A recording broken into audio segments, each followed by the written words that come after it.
तुल्यं निजान्तर्गतं पश्यन्नात्मनि मायया बहिरिवोद्भूतं यथा निद्रया यस्साक्षात् कुरुते प्रबोधसमये स्वात्मानमेवाद्वयं तस्मै श्रीगुरुमूर्तये नमः इदं श्रीदक्षिणामूर्तये बीजस्यान्तरिवाङ्कुरो जगदिदं प्राङ्निर्विकल्पं पुनः मायाकल्पितदेशकालकलना वैचित्रचित्रीकृतं मायावीव विजृम्भयत्यपि महायोगी वयस्वेच्छया तस्मै श्रीगुरुमूर्तये नमः इदं श्रीदक्षिणामूर्तये तस्मै श्रीगुरुमूर्तये नमः इदं श्रीदक्षिणामूर्तये।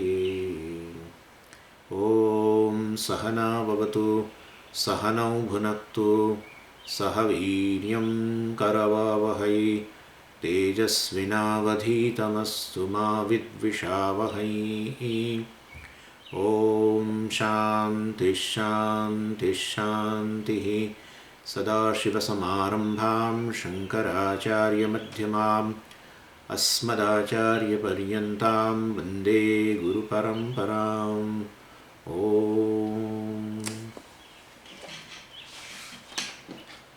नमः श्रीशङ्करानन्द गुरुपादाम्बुजन्मने सविलासमहामोह ग्राहग्रासैककर्मणे। Verse number 3. शब्दस्पर्शादयो वेद्याः वैचित्र्याज्जागरे पृथक् ततो विभक्ता तत्संवित् ऐकरूप्यान्न भिद्यते।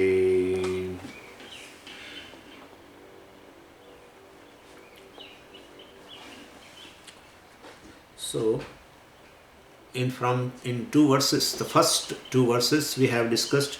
The first verse is a Mangalacharanam, in which there is a salutation to the Guru. Vidyaranya does a Namaskaram salutation to his Guru called Shankaranandji for the grace of completion of the work he must have done, and we are also doing Mangalacharanam so that we will also complete the study without any problems, without any hassles.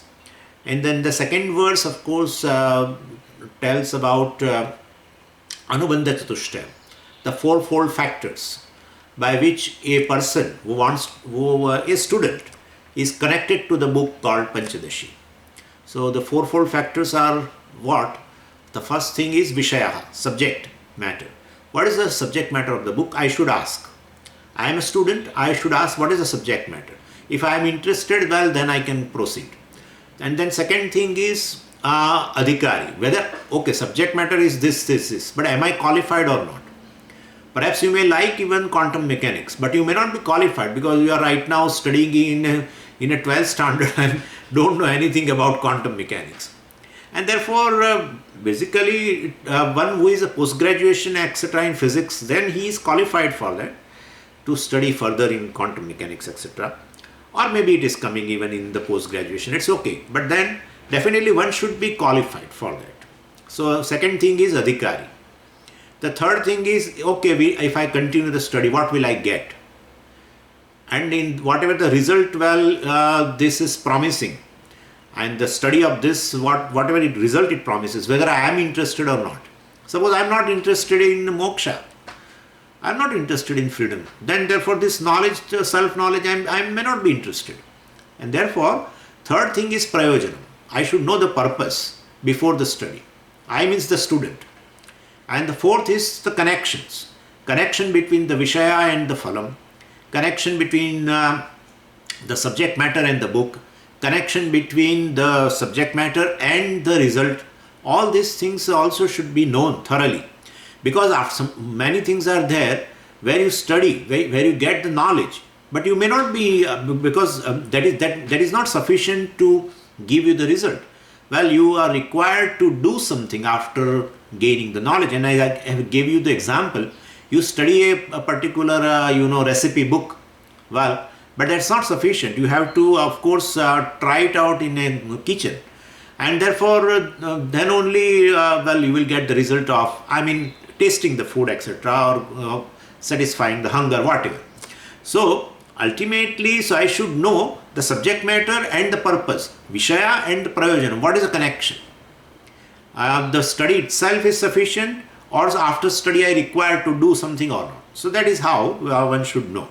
So we have also seen the Vishaya, that is subject matter, is Brahman, and or Jivatma Brahman, Jiva Brahma Ikyam, and that is sufficient, because basically Jiva and Brahman both are one entity alone. Then Brahman is, Parmeshwara is free, then I am also must be free, because identity is there. If identity is there and I am feeling, of course, identity is there, therefore I must be free, but I am feeling bondage. Okay, that bondage will be definitely of ignorance. Because therefore, ignorance itself, well, if it goes with the study and you gain the knowledge, that is sufficient. That is sufficient to give you moksha. You are moksha swarupa. You are free, and you have dropped the notion of a bondage. That's all. And therefore, you don't require any other thing. You don't require any special experience. You need not go to samadhi and etc. etc. Or there is no need of some kind of a mystic experience in order to gain moksha, etc. And therefore, all these things should be clear to me. And what is the connection between a student and this text, etc. All this has to be adhikari and the vishaya. What is the connection, etc. That also has to be clear. So the fourth thing is the connection, sambandha, connection between various factors, vishaya, prayojana and adhikari. All the three, there are certain connections between. I should be clear about it. Anyway, so these things are there, and after that, now Vidyaranya talks about from verse number 3 to verse number 10. Vidyaranya summarizing the essential Vedantic teaching, and the essential teaching is Jivatma Paramatma Ikyam only, or which we call it as a Tattva Jnanam. And it has got three portions. This Tattva Jnanam has three portions. What are the three portions? First is Jivatma, second is Paramatma, and third is identity, Aikyam. Three things are there. So, Tattva Jnanam means the Jivatma, Paramatma, Aikyam. That's the subject matter, has three parts. And so, in other words, Tat Padartha, Tvam Padartha, and Asi Padartha. So, these three portions are there. In the first thing,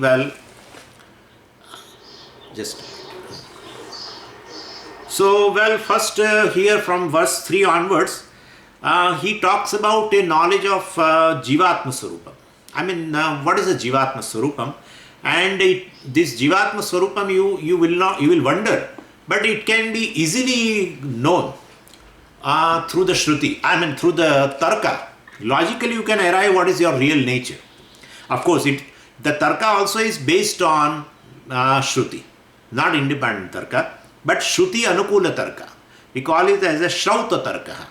Based on that logic only, it is so easy to know that you are just consciousness. He will show in three verses, he will prove that you are consciousness.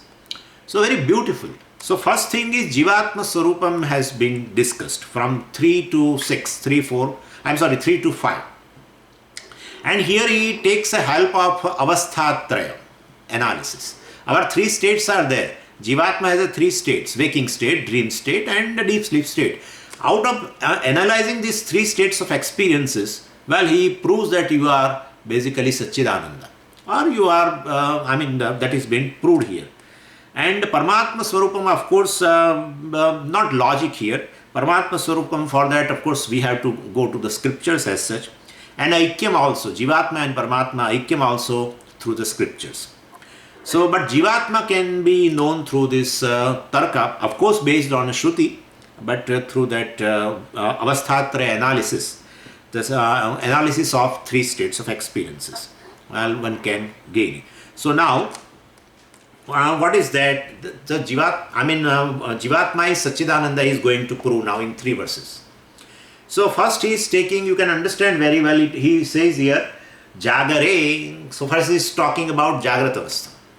So he takes here Jagrat Avastha and he says, well, there are many and varied objects in the waking state. So, and each object is different from other.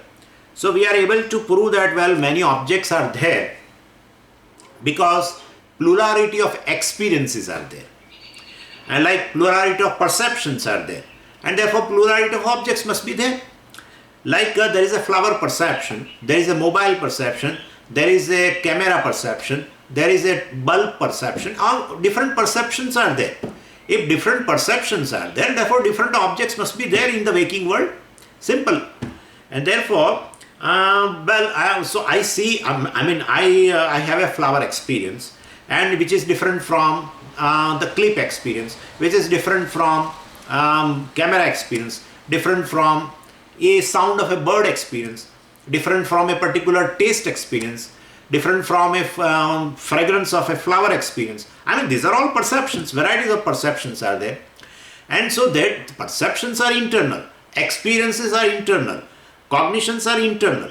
But if they are different perception, well, you can very well say that I have a clip experience right now. I am seeing a clip, then I am seeing a mobile, then I am seeing a pen, I am seeing a computer. Well, so definitely the objects also will be different. If perceptions are different, and then objects also must be different. So external diversity and plurality is proved by internal diversity and plurality. And internal diversity means internal diversity of experiences, perceptions, and therefore through that external diversity of of the objects also is proved. So even though now let's that is simple for you to understand. Now take any perception, like a perception of a camera. Let's say perception of a camera. I feel perception of camera is one thing, right? Perception of camera, perception of pen, perception of camera and perception of pen are different. That is okay. But perception of camera has nothing else but one thing alone. No. Now he says in perception of camera there are two components. In the perception of camera, Amshadvayam vartate, even though it looks a unitary experience, unitary perception, but there are two things involved in that. What are the two parts in a given perception? Well, Vidyaranya points out that thought is a one part of perception. Without relevant thought, there is no perception, and that is one part. And second part is a consciousness principle of every perception, because thought plus consciousness is equal to perception. So thought plus consciousness is equal to perception. Thought of a camera plus consciousness is equal to perception of a camera. Thought of a pen plus consciousness is equal to perception of a pen. Thought of a sound of a bird plus consciousness is equal to perception of a sound of a bird. And therefore there are like that, even smell, etc. you can go through. So thought alone of course cannot make perception, and consciousness alone cannot make perception. Therefore two things are required. Even though every perception, every cognition in your mind looks one entity, but there are two components in that. This is very simple. In a very simple way he proves that you are Sachidananda. Very, very simple way. You have to go through the systematic steps here. Anyway, so mixture alone proves makes perception. Mixture. What is the mixture? Thought plus consciousness makes perception. Like we have the bulb burns. We say the bulb burns. It looks it's a single entity, but basically there are two things. There are two things involved: electricity plus bulb. Both are there, then only the bulb burns, you can tell. Otherwise you cannot tell. Simple electricity, bulb cannot burn. A simple bulb where electricity is not there, still also the bulb cannot burn. And therefore, even though there is in a statement we say the bulb burns, right? I use a singular, right? The bulb burns, singular. But there are two components. One is a bulb plus electricity. Two things are there. Same way, I say I am seeing a camera. So perception perception of camera is there. Looks one thing. It's a unitary experience, but there are two components. A thought of a camera plus consciousness. Could you follow? So, first he said, well, objects are many in the world, Shabda, Sparsha, etc. He's going to, I will come to the verse later. But so there are Shabda, Sparsha, Rupa, Rasa, Gandha. Thousands and thousands of objects are there. How can you say thousands and thousands of objects?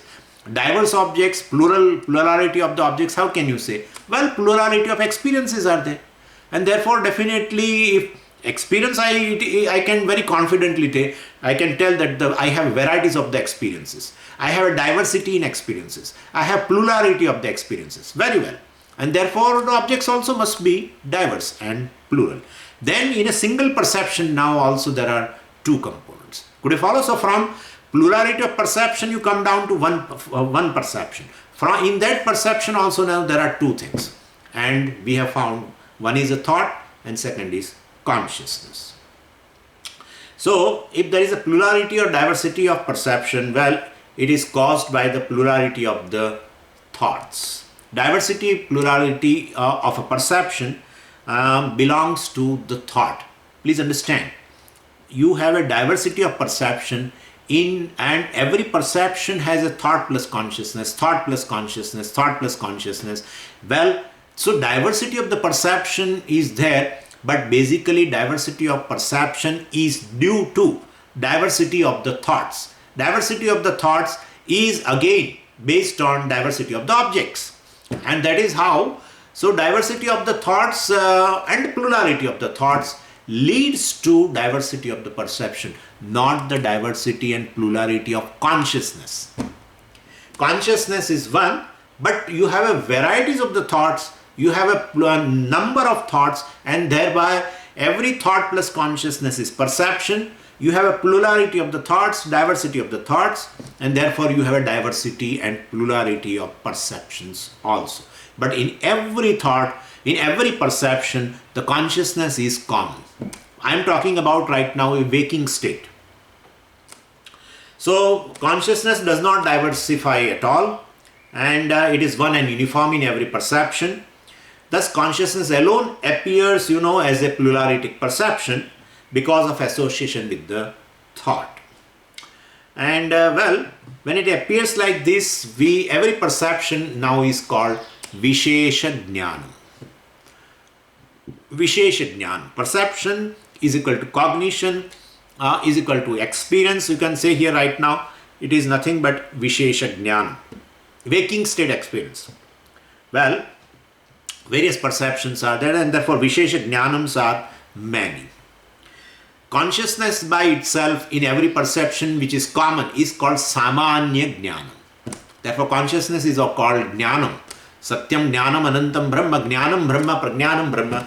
That consciousness is a common factor in all the perceptions. It is called Samanya Jnanam. But the thoughts are thoughts are many, and thoughts are of a different, thoughts have a diversity. So perceptions also, we have a diverse type of perceptions, plural perceptions, and perception is called Vishesha Jnanam. Consciousness, which is common in all, is called Samanya Jnanam.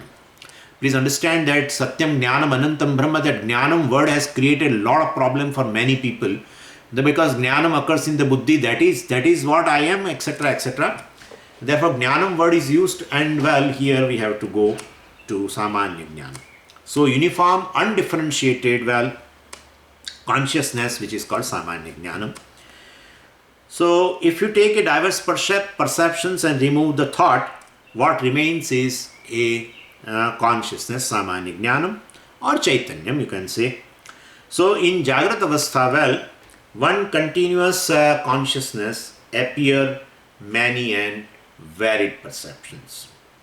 Appear as many and varied perceptions. So this is Jagrat Avastha. So in the form of a discriminative analysis, what I should do? Thoughts arrive and go. Consciousness does not go, does not arrive. Consciousness is all the time there. And thoughts appear, different types of thoughts appear, varieties of the thoughts appear, and the plural thoughts are, many in number, also appear and go. And when thought appears and then consciousness also associate with it and becomes perception. So a thought of a camera occurs, consciousness gets associated with it, and it becomes perception of a camera. Then a pot thought appears, and consciousness gets associated with it, and then it becomes a perception of the pot. We call it as a ghata jnanam. Oh, that is a vishesha jnanam. But the consciousness which is there in that ghata jnanam is a just a jnanam, is a samanya jnanam, you can say. So ghata jnanam is a vishesha jnanam, it is a perception, and but the consciousness which is there associated with the pot thought, of course, that consciousness is called samanya jnanam, because it is one uniform without any without any kind of a diversification. So how do you arrive at the consciousness? That is how I am telling. Shruti, based on Shruti we are doing this tarka. You understand that very well. So thought arises and departs. General consciousness or the samanya jnanam is all the time there. If new perception, suppose, will not arise, then the samanya jnanam will be there all the time, and then it won't be called perception, right? Perception, the samanya jnanam, that is consciousness, turns into a perception only when thought arises. If thought is not there, then there is no more perception, because perception is the two components, consciousness and thought. If thought is not there, just a consciousness is there, then I cannot call it as a perception. Consciousness, samanya jnanam will be there, consciousness will be there, but perception will not be there. Anyway, so consciousness gets associated with the varieties of the thoughts is required for varieties of the perception. And consciousness exists throughout Jagrata Avastha, because in the Jagrata Avastha, in the waking state, I have varieties of the perception. Sound perception, form perception, touch perception, smell perception, taste perception, and in that also there are varieties, right? Like you are eating food, you have in the taste perception also there are varieties, right? Depending upon the items. Every item has its own taste, etc., and accordingly perception also takes place. By our experience of the taste takes place. That's how you say there is no salt today in this dal. Because how can you say so? Because you are experiencing. So perception.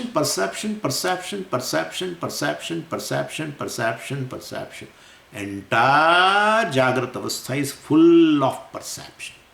But in their thousands of perceptions, in their varieties of the perceptions, in the manyness of the perception, the consciousness is one, alone, throughout Jagrata Avastha. That is you.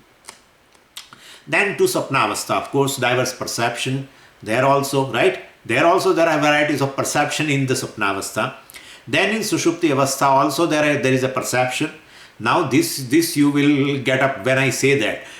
So in Sushupti also, this is Vidyaranya. This is what Pancadasi is. Yeah. In Sushupti also twofold experiences are there. Sukhamham Aswapsam, he is a unique, he is just unique. Vidyaranya is a Vidyaranya. I tell you, I'm totally flat with he's so ingenious. You will see if you go deep into the Panchadashi, you will find what an ingenious way he has proved everything. The principles of Vedanta remaining in Sampradaya, but bringing out the way and taking the examples and everything is a mind-boggling thing. Anyway, so he says in Sushupti also twofold experiences. Sukhamaham, I will prove it, don't worry. So, Vidyaranya has proved, I will share with you. I cannot prove. Anyway, Sukhamam Aswapsam, Nakinchid Avedisham. Therefore, two vrittis are there. You say you did not know anything. So, you experience ignorance. And you said you slept very well. You got a joy in the sleep. So, Ananda vritti also is there. Right?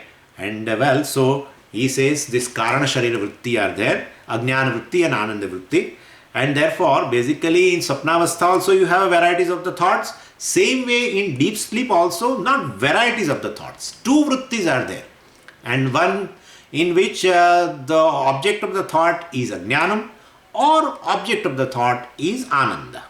Priya Moda Pramod. Swamiji, because Ananda is my nature, Swamiji. How can you say it is a thought? Well, it is Priya Moda Pramoda Vritti. I will discuss that, don't worry. So one consciousness alone, of course, in all the three states. But this is through discrimination. If you don't discriminate that in all the three avasthas, that there is one consciousness, then you will say that, well, there are three types of consciousnesses. Jagrat Bodha, Sapna Bodha, and Sushupta Bodha. So waking state consciousness, plus then a dream state consciousness, and then deep sleep state consciousness. Three consciousnesses are there. No. Avasthatraya itself proves, well, thoughts are varying, experiences are varying, objects are varying. We are going to prove it. Objects are varying, thoughts are varying, but in perception, the second factor, the consciousness, is one alone. It may be dream objects, it may be only two types of objects, that is ignorance and Ananda Vritti, or it may be varieties of the objects of the waking state. Let the objects vary. Accordingly, let the vrittis also vary. But the consciousness which illumines those thoughts and get associated with that, and as a result we have varieties of the perceptions, that consciousness is one alone. Either it is a waking state, either it is a dream state, either it is deep sleep state. But how can you say there is one? I want to say there are three. Sir, you only say I have experienced the waking state. You only say I have experienced varieties of the objects in the dream. Now I am sleeping. Now I got to sleep. After waking up. But you will say the person who experienced varieties of the objects in the waking are now experiencing dream objects. Therefore, consciousness is one alone in all the three. So, avasthatraya analysis, definitely discriminative analysis. Please understand that. So, take the perception. Perception is unitary. In the perception, there are two things: thought and the consciousness. Thoughts are varying. Even in the waking state, thoughts are varying. Then comes to dream state, thoughts are varying. Comes to deep sleep state, thoughts are varying. Because objects are also varying. In deep sleep state also, well, they are varying. And therefore, basically, thoughts are varying, perceptions are different, objects are different, but consciousness is one alone in all the three states. Consciousness is same today, he is going to tell now, afterwards. Consciousness is same today, tomorrow, day after tomorrow, night also, and so 24/7. Consciousness is all the time there. Consciousness means chit, and if it is there all the time, in all the avasthas, day after day, therefore consciousness is existence, all the time there. Therefore chit is sat. And well, then he will prove that basically that must be Ananda also, because that is because you love yourself most in the creation, and therefore definitely the consciousness must be nature of Ananda also, and therefore Satchidananda is a Jivatma Swarupam. That is how it has been told. So anyways, this is how this is a line of discussion we will have in these three verses. In this verse number 3 to 10, of course. So, but that is my nature, how can you say? Because, well, what is inherent to me, what does not change, it must be my nature. And consciousness does not change, that must be my nature. And therefore, it has been told in Mandukya also, Prakrutehe anyatha vavaha na katanchit bhavishyati. And therefore, that alone, the Satchit alone is the Atma, or that consciousness is existent all the time, in all the states, day after day, and therefore it is existence, that is Sat. So, Chit alone is the Sat, and well, Satchit is the Atma. And then he will say, I love myself unconditionally, and I love every other thing in the creation conditionally. And therefore, basically, if I love myself unconditionally, that must be my nature. Anything which you love conditionally is not the nature, because there is a condition. If condition is not satisfied, the love goes. And therefore, unconditionally, if you are loving yourself, then the object of your love unconditional love must be a source of joy. What is a source of joy? Only you love. And therefore, Atma is Ananda also, he is going to prove. And therefore, not only you are Satchit, well, you are Ananda also. This is a line of discussion. Now let's take the verse. What is said here is, Shabda Sparshadayo Vedyaha Vaichitra Jagare Pruthak. Jagare, in this waking state, Shabda Sparshadayaha Pruthak. Shabda, Sparsha, Rupa, Rasagandha, etc. All this. Pruthak. They are many and varied. Diverse. Well, all these objects. Shabda means object of sound. Sparsha, object of touch, etc. All this. So they are many and varied. But how will you prove? So he says, Jagare Shabda Sparshadaya Pruthak. In the waking state, all this object of touch, smell and taste are varied. How do you prove? Vaichitrayat, he says. Vaichitra. Vaichitra means because of diversity inside. Diversity inside. Diversity outside is proved by diversity inside. And diversity inside means what? Because in my mind there are different experiences, right? I have experience of taste, and I have experience of touch, and I have experience of smell, and I have experience of form. All these experiences are there that no one can deny in the waking state, and therefore definitely objects also outside must be many and varied. So Vedya Vaichitram, Vedyaha. Vedya means, object of knowledge, object of perception is called Vedya. So, object of perception, Vaichitram is varied. The Vichitra means, in Gujarati of course it's a different meaning, Vichitra. But here, Vichitra means a varied, actually. Varied. So, where we have varieties of the colors. So, Vaichitram means a variety. That's all. This is a good translation. Vichitram means various. So variety in the colors where we say, then we say definitely Vaichitram in colors. So anyway, Vedya Vaichitram. So object of perception has, they are varied. Why? Because Vedanam Vaichitram. That's I am saying. Of course, it is not there in the shloka. Vedanam Vaichitram, because perception. Vedanam means perception.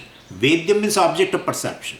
So Vedanam Vaichitram, because I have a varieties of perception. That is my own experience. I have varieties of experiences. I have varieties of cognitions. I have varieties of perceptions internally. And therefore objects also are different, varied. Okay. So Vedyaha, Sabdasparshadaya Vedyaha, well, Vaichitrat, Jagare, Pruthak, they are all different. They are diverse.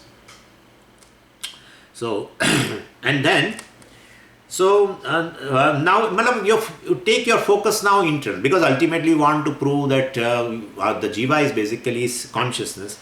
So take your attention into internal world. So let's say now a perception of pot.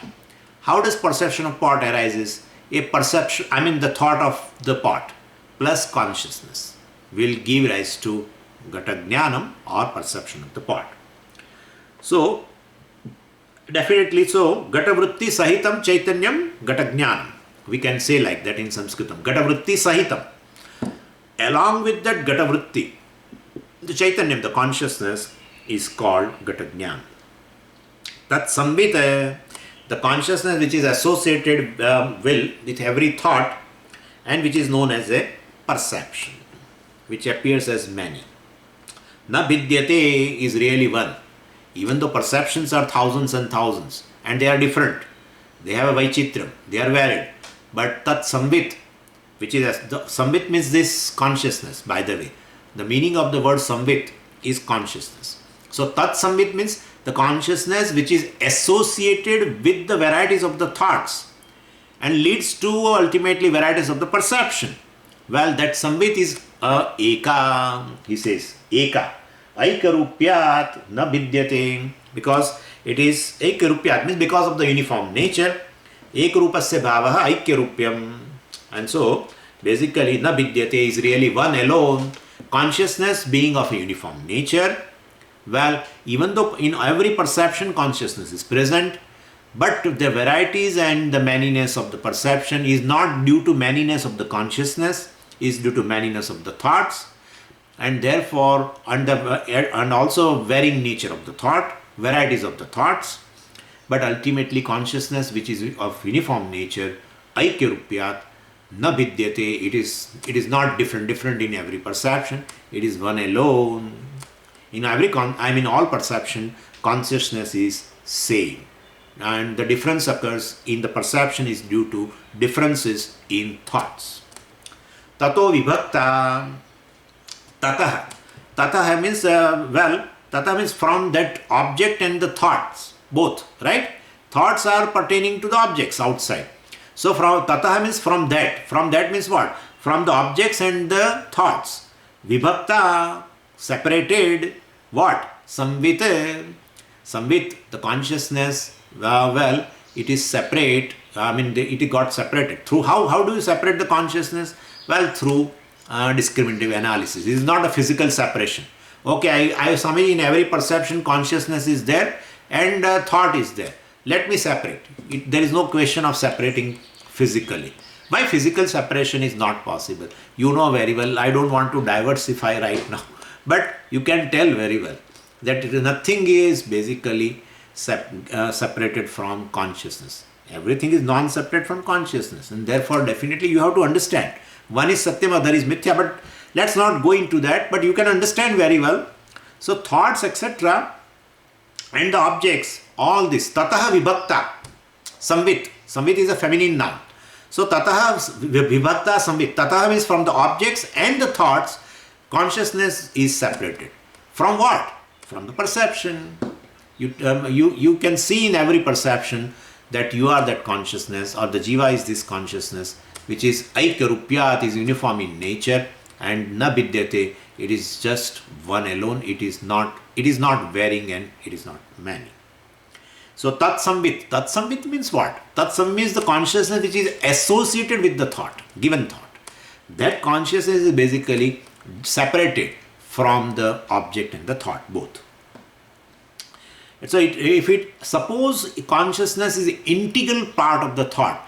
Thought appears, consciousness appears. Thought goes, consciousness goes. Then definitely, basically, you become jadam. I become jadam. Okay, I become jadam. I become inert because consciousness has gone. Thought has gone. And therefore, but Swamiji, thought can never go. Well, in Sushupti, at least you feel that there are no thoughts. Well, then you will be jadam. But we don't have an experience. Even in the waking state, we don't have experience. Even though thoughts, new thoughts keep coming and they are dying out. They are going. All thoughts are kshanikam. So they come and go. But the consciousness, still you feel that you are a conscious being. A particular thought has gone and now a new thought has come in my mind, etc. So they appear and go. The consciousness in that every perception getting associated with the thought is one alone. It's of uniform nature.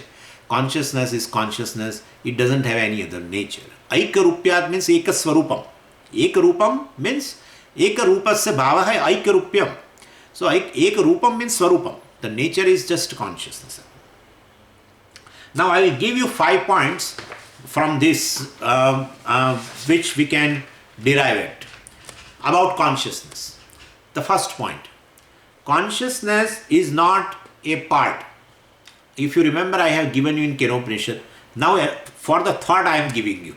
So, you can derive yourself also, but thinking that why should I give you homework? And therefore, I am telling you now. So, consciousness is not a part of the thought. Consciousness is not a product of the thought. Consciousness is not a property of the thought.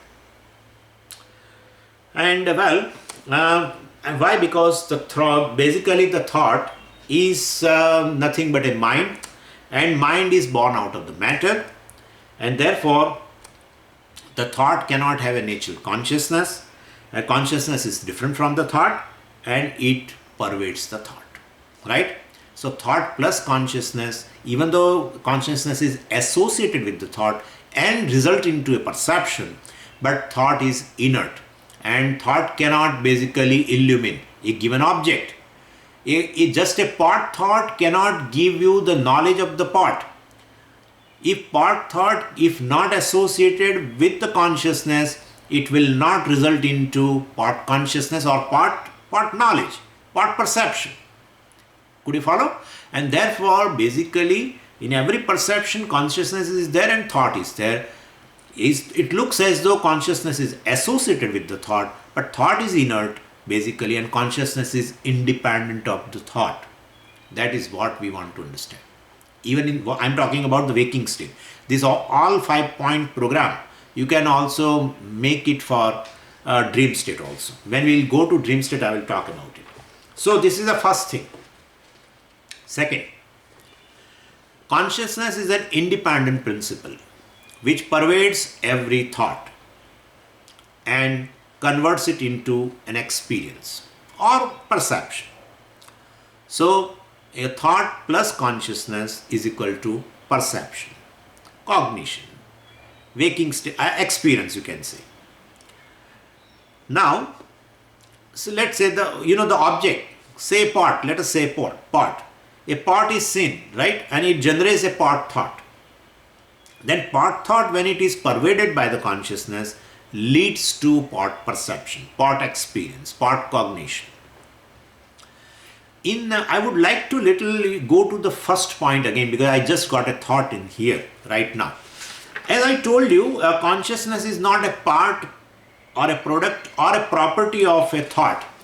So, because thought is inert, if thought is inert and consciousness is a part of the thought, then consciousness also will be inert. It is no more a consciousness, but that is not. So, that's the first point to prove that consciousness is independent of the thought. Second thing, if consciousness is a property of the thought, but thought is inert, made up of subtle matter, right? It is mind and subtle matter, and therefore consciousness is a property of the thought, then definitely consciousness also becomes inert, because inert things have a property called inertness, and therefore basically consciousness will be if it is a property of the thought, consciousness becomes inert.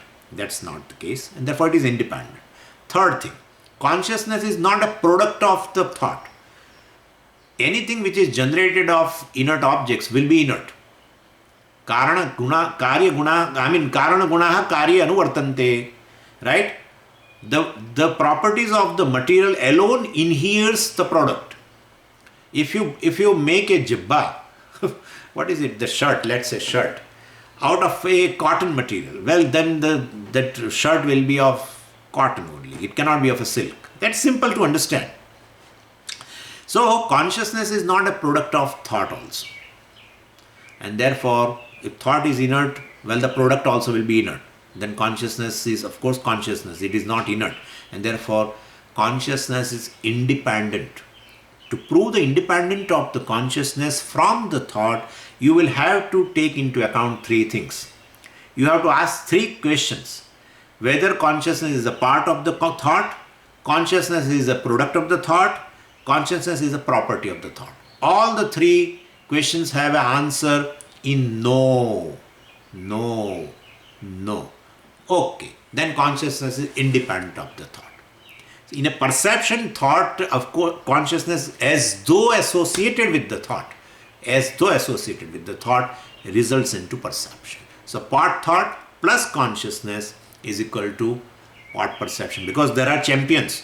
There are champions who are saying in a perception there is only thought, and the thought is generated, the consciousness automatically, the thought is automatically a conscious entity, because basically scientists don't believe a mind. Scientists believe only in a brain, and they say consciousness is a property of the brain.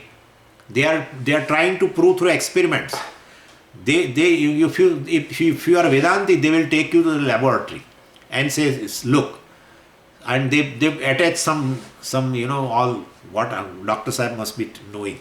All this they attach here, and then some kind of in the graph, all this charts, some kind of a graph will be there. See, this is consciousness. Hey, this is just a line. How can you say it is consciousness? That itself is an assumption. But anyway, let's say some kind of they signals, they pick up and they say this is consciousness. It's not. It's a poor thing. What they try to do, we feel sympathy for them. It's independent. That's all. The first point I have told you will make Vedanta a Vedanta. That's all. The difference between science and Vedanta is this. Science says it is a property. Consciousness is a property of brain. We say it is independent of brain. Independent of the mind. They won't use the word mind because they don't believe in mind. Anyway, they don't believe in subtle body. Anyway, let's go to now third point. Second point, of course, I have already told you it's independent principles. And independent means independent. You can prove so many things. If you are independent of the thought, means you are free. That's all. Right? If you are free from the thought, so big relief. Everyone feels that whatever the thought that's what I am. And therefore, what I think I am. And therefore, well, don't worry about. You have even a thought of, all depressing thoughts or the anger thought, this thought. Don't tell you are angry. Don't tell, sir. No, but Swamiji, my mind is angry. That is okay. That's okay. Your mind is angry. That's okay. Let it be. Don't worry about it.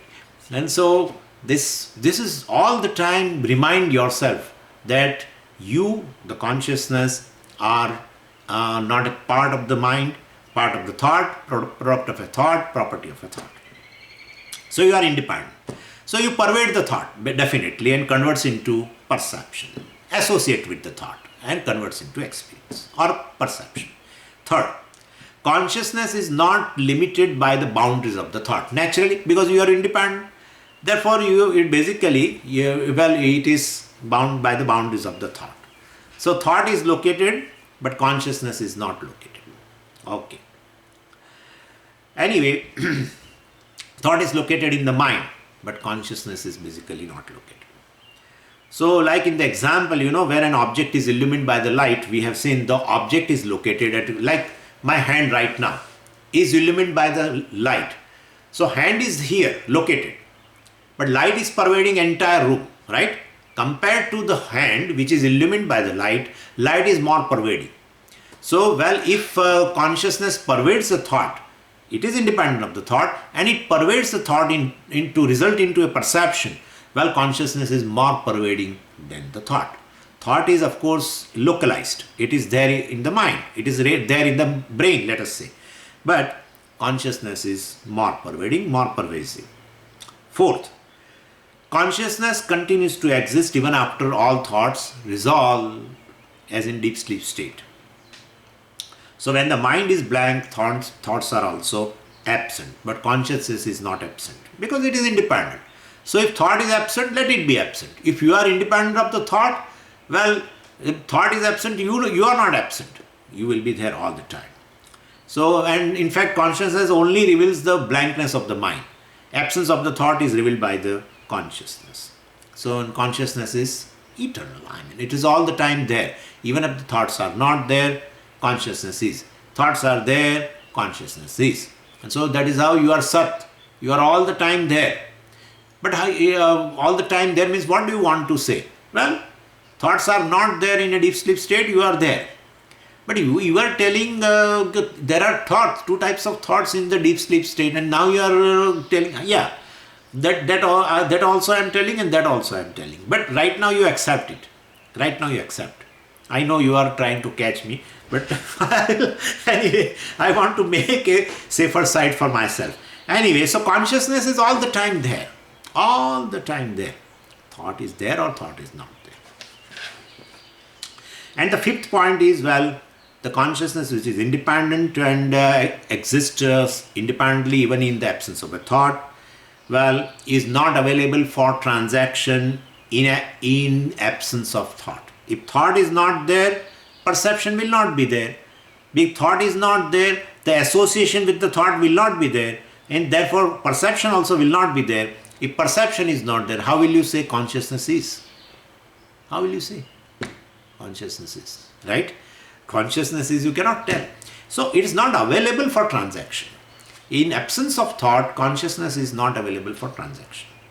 So thoughtless consciousness is not capable of any transaction because consciousness needs a medium, a thought medium for a transaction. So anyway, this is how it has been told. And so this So we have proved in a waking state that regarding, every perception, this jiva as a consciousness continues. Let's go to Sapnavastha. Tatha sapnetra vedyam tu नस्थिरं जागरे स्थिरं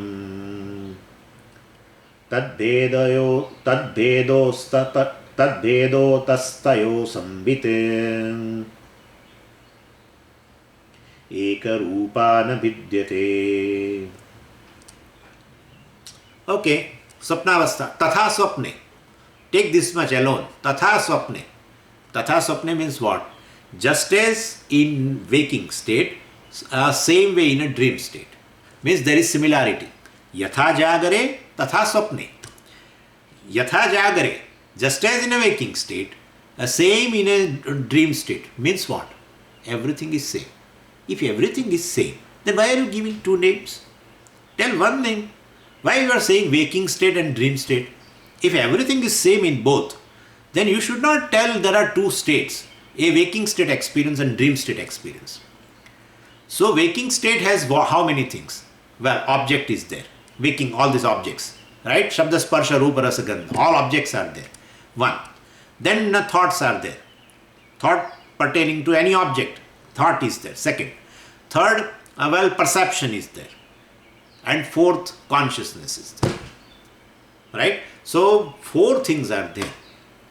In Sapna also, four things are there. Objects are there. Thoughts are there. Perceptions are there. Consciousness is there. So that is why it is saying. Then you are saying everything is same. Yeah, everything is same in both. Then remove. Tell all the time we are in dream. There is no waking state. Or you tell that everything is a waking state. Don't tell there are two states. Tatha swapne. It is because Vidyaranya uses the word tatha swapne. Yatha jagare tatha swapne. Well, there is a difference. He is going to tell it. There is just one difference. And that difference brings the difference in the states. Anyway, in Sapna also it is all the four things are there. What? Let's say, I am taking pulling down from the verse number 3. Vedyaha, all objects of perceptions are there. What kind of Vedyaha? Shabda sparshadayaha. Well, Shabda, Sparsha, Rupa, Rasa, Gandha, all are there. Objects of perceptions are there. Where? In dream state. Like in waking state. They are also there. And Pruthak. Their varieties are also there. Perceptions are many and varied. And therefore, dream objects are also varying and, they are various and many. But Samvit Ek Rupa na vidyate. Na vidyate. Well, there is no division in, or there is no, there is no division in consciousness. Samvit Ek Rupa. There is a uniform consciousness pervading all the perceptions, associating with all the thoughts of a dream. And thoughts are belonging to the dream objects. Thoughts pertaining to the dream objects, though with the consciousness, one consciousness which is uniform in nature, gets associated with all the thoughts in the dream. And thereby associate with all the objects also in the dream. Anyway, so the name, the difference between them is, he is telling. In Jagarat, basically, objects are long lasting. You see that. Tatha swapne, it has been told. Afterwards he says, atra. Atra means in this dream state, atra means swapna avasthayam, vedyam tu na sthiram. The object of perception is not sthiram. It is momentary, because objects are nothing but thoughts. In dream, objects are just thoughts. Whereas in waking state, objects are there outside and the thoughts are there inside. Outside objects are made up of 5 elements. Pertaining to those objects, of course, we have a thoughts. That is correct. But objects in the waking state are sthiram. They are long lasting. They are made up of 5 elements. And objects in the dream are asthiram. He says, Jagare sthiram. Atra na sthiram. Atra means in this sapnavastha, Atra means in this asmin avasthayam, asyam avasthayam. In this sapna avastha, they are not sthiram, they are just thoughts. And thoughts are momentary, kshanikam. Every thought is a kshanikam, and therefore object also is a kshanikam, na sthiram. So, well, that is how known objects, of course, I mean, whatever the objects are there of a perception, they are in dream, they are constantly changing because they are produced by the thought, they are not produced of five elements. So, whereas in Jagrata Avastha, this five elements produces the objects and they are sthiram. Basically, that is why even when you, so wherever, when you go to sleep and you have put your spectacles on the table, so when you get up in the morning, you will find there, right? And well, and sometimes it happens that many objects you won't touch in your room for days together. When you go to sleep, you won't get a perception of those things. But next day when you get up, you will find there. So sthiram, that way also you can say. But what objects you see, what smells do you perceive in a dream, what people you have seen in the dream, what items you have eaten in the dream, don't think next day in a dream you will get the same thing. No. Asthiram. They are just in the form of thoughts. Whereas waking objects you will find. Today if I go to sleep, well, during sleep I won't perceive objects which are there in my table, all these books and computer and everything. When I get up in the morning, it will be there. Again I go to sleep, well, I won't perceive them. But when I again get up, I will find at the same place, same object, right? So, objects in a dream are sthiram, made up of five elements, not just made up of thoughts. Whereas objects in the dream are just made up of thoughts. And every thought is just a momentary, kshanikam. So, kshanika vritti janyatvat kshanikam asthiram vedyam sthiram jagare bhavati. And therefore, relatively, objects, sthiram you can say steady, objects in the waking state are steady, long lasting. Tad bedaha, this is the difference between the two. That's how we have two states. Otherwise, everything is there. Objects are there, objects are there. Shabda sparsha rupa rasa gandha in waking state, Shabda sparsha rupa rasa gandha in dream state. Then thoughts are there in waking state, well, thoughts are there in dream state. Then perception is there, different types of perception are there in waking state, different type of perceptions are there in dream state. Consciousness is there in a waking state, consciousness is there in the dream state. Everything same. But the objects basically are asthiram, sthiram. Objects in the waking state are sthiram and they are long lasting, and objects in the dream are kshanikam, just momentary. So steadiness and non-steadiness of the object, well, is the difference between the two states. Ataha, therefore, tayoho bedaha, tayoho. In both the states we can have a difference, but samvid ek rupa. In both the state, consciousness is uniform, even though objects, perceptions, all are many. And now, sushupti avastha. Abba. But sushupti avastha I have to discuss it long. I will take it tomorrow. Om Purnamadah Purnamidam Purnat Purnamudachyate Purnasya Purnamadaya Purnameva Vashishyate. Om Shanti Shanti Shanti Harihi Om Shri Gurubhyo Namaha Harihi Om.